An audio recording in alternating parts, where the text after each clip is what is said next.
Bonjour, bienvenue à cette capsule sur la force des électrolytes. Donc, qu'est-ce qu'un électrolyte? On se rappelle, c'est une substance qui, dissoute dans un solvant, va libérer des ions. Donc, on avait vu que les classes possibles d'électrolytes étaient les acides, les bases et les sels. Mais ce qu'on se rend compte, c'est que c'est pas tous les électrolytes qui sont égaux. C'est-à-dire, c'est pas tous les électrolytes qui vont libérer autant d'ions. Donc, on va regarder dans le fond le taux de dissociation électrolytique des électrolytes. C'est-à-dire des électrolytes qui sont considérés forts et d'autres qui sont considérés plutôt faibles.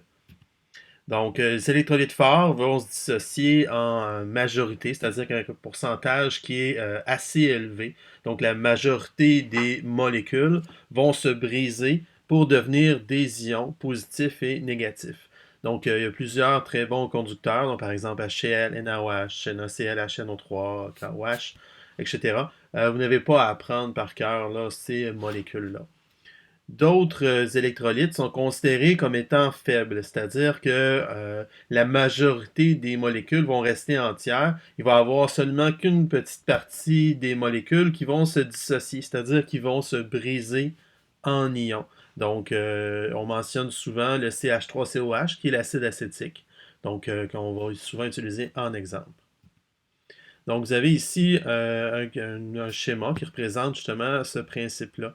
Donc, on a ici un électrolyte fort. Donc, les molécules, les boules grises représentent les molécules, c'est-à-dire celles qui ne se sont pas dissociées. Donc, dissocier, on se souvient, c'est briser en positif et en négatif. Donc, vous avez ici quelques molécules entières et les autres, la majorité, se sont dissociées. Donc, en bleu, les ions positifs et en rouge les ions négatifs. Dans le deuxième contenant, deuxième bécher, on retrouve une majorité de molécules à ce moment-ci.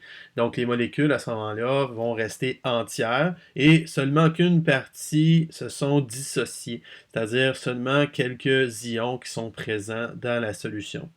Quand on va parler d'un non-électrolyte, à ce moment-là, il n'y a aucune dissociation, toutes les molécules demeurent entières.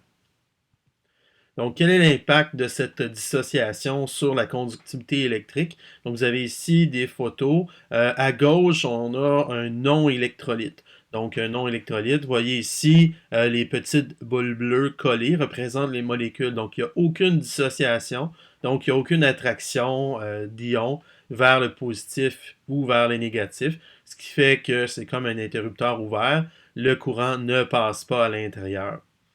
Euh, Ici, dans celui du centre, on voit qu'il y a un petit peu de dissociation. Donc, l'ion positif est attiré par l'électrode négative et l'ion négatif est attiré par l'électrode positive. Ce qui fait que le courant passe. Donc, à ce moment-là, l'ampoule allume, mais faiblement.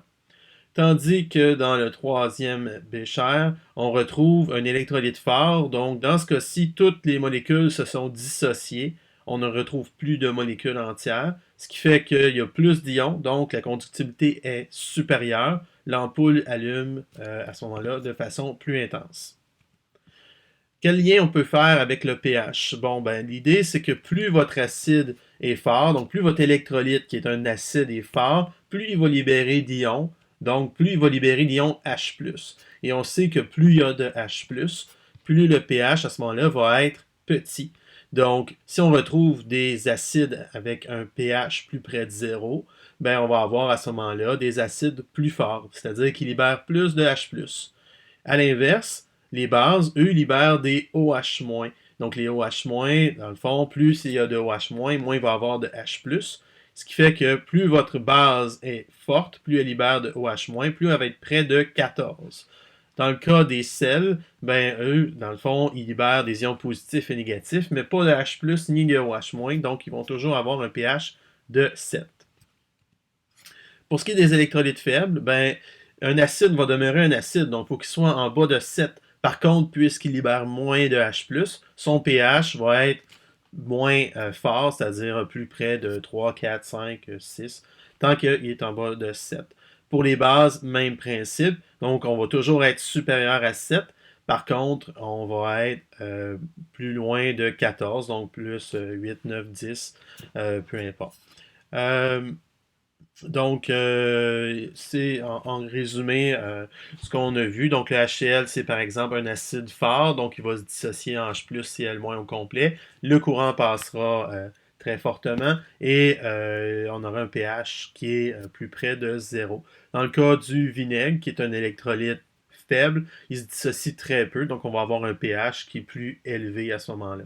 Donc, merci de votre écoute. Vous pourrez retrouver quelques animations aux liens suivants qui sont aussi dans le PDF, dans les notes de cours. Et vous avez quelques exercices sur le site de AlloProf. Donc, merci.